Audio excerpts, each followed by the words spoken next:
The last time I remember meeting Chetan was because of the whole controversy that happened with Three Idiots. We didn't spend much time together during Three Idiots time, but now when we met, and we spent a large amount of time together, and we hit it off like a fish out of fish in water, both of us.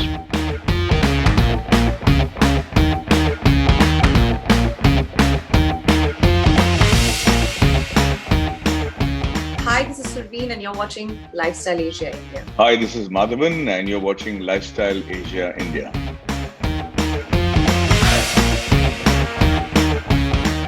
So most of my scenes are with Chetan, and Chetan and I go back from our Three Idiots days. And the last time I remember meeting Chetan was because of the whole controversy that happened with Three Idiots, with him getting credit in a different part of the film.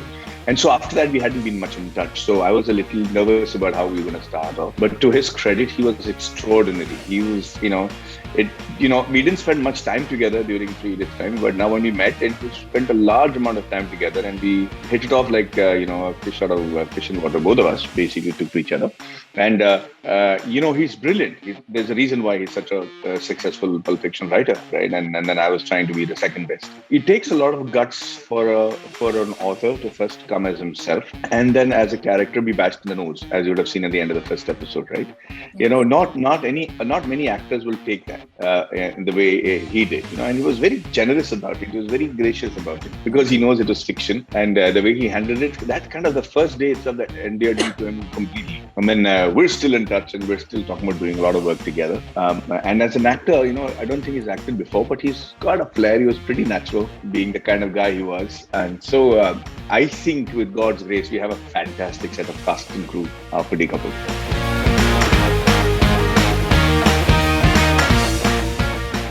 I think the eye rolls would be thanks to my mom, and the dialogues would be thanks to Manu for the brilliant writing, brilliant pieces that he's given us to perform to. Yeah, other than that, I think it's Maddie, of course, and his impeccable timing with comedy. So, yeah.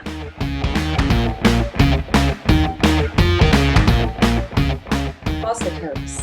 Of course it helps. Being a mother and then playing a mother is a totally different ball game. I think there were times when Arista, our daughter's real name in real life is Arista, Shruti and Arya's daughter. I think there were times when I was actually teary-eyed, seeing her go through what she's going through as a child, seeing her parents not kind of there where she would like them to be, as two individuals together, a happy family, the three of them. So I think it does make a difference because motherhood is motherhood. So, and eventually to kind of portray that on screen, not just for motherhood, but if you've experienced something in your real life and then you get an opportunity or have the scope of portraying it in front of the camera, you have a lot to kind of, from your own personal experience to add to that, to make that glass full, not just let it be at the half, in terms of how you feel about it, how you can emote.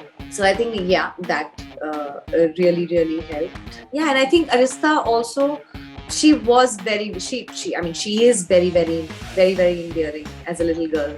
And I think that also helped to a very large extent.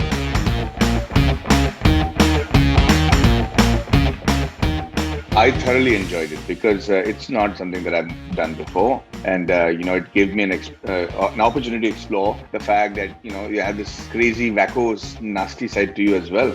And I have seen many people like that. But the challenge was to say the most honest things, things that look almost cruel and unacceptable, but say it in a manner which is more of an observation.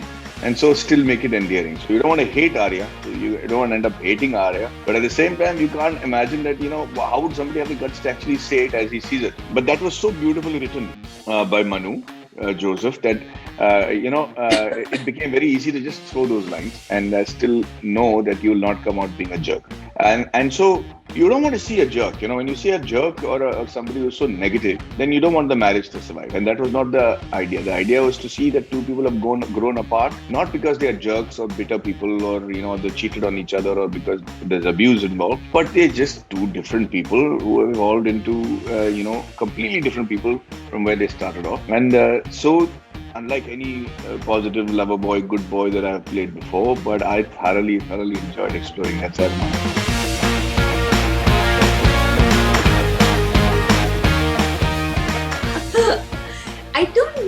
what kinds. I think it's too early in my 2.5 year of motherhood to kind of come to a conclusive answer for what kind of a parent am I. I think it's a bit too early.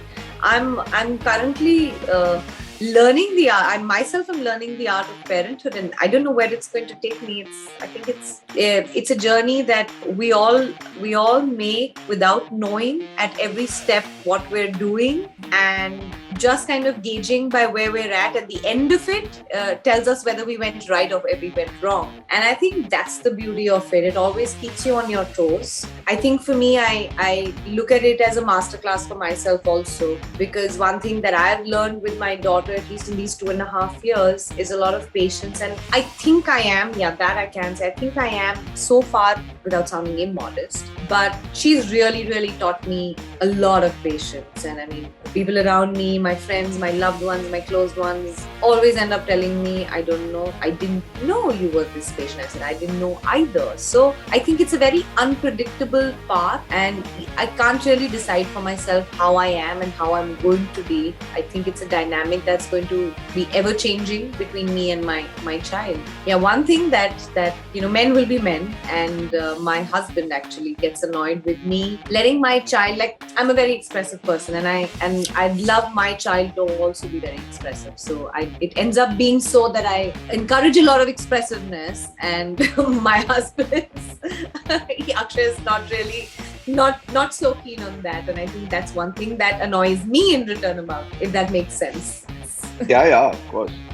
I've realized that the safest position for me to be is the hands-off father. Sarita is completely hands-on, and she's got my son's schedule and his day-to-day activity completely in place, and she's doing a good job of it. So I try to go in there, trying to add my 2 bits, and she forgets that she's speaking to her husband, and she speaks to me in the same way that she speaks to Veda, and that's very offending. I'm like, okay, hey, I'm the father, not the child, and so that has taught me to just be in the background and jump in when there is a crisis. But apart from that, let them function the way they're functioning and be there for moral support and guidance. That is the best that I can do. Also, the indulgence that I think I allow my son is that he likes to play video games. And he has a hard, long day every day. He gets up at 4 in the morning and goes to sleep only at 9.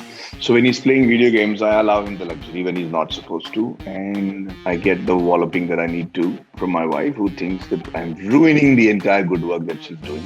But I can't help it. Being a boy, I can understand.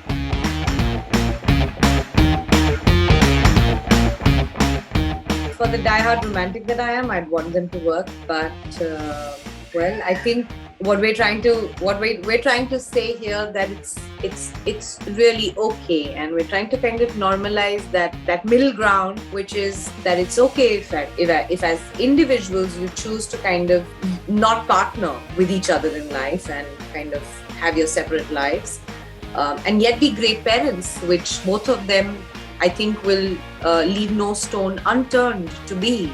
I say that for Arya and Shruti. I think it's okay. It's all right. We're human beings at the end of the day, and it's okay to kind of do your own thing, have your own life. People sometimes don't work together very well, while they do independently. And these two kind of maybe have some love lost, some love left, and we don't know. That's for you to kind of see where it takes them, and for you to root for what you'd like them, where you'd like them to be, actually.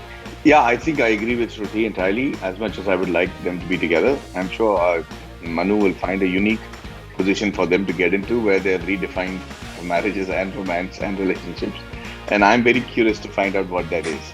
But as long as they're, keeping their daughter happy, I think I'll be very happy investing together.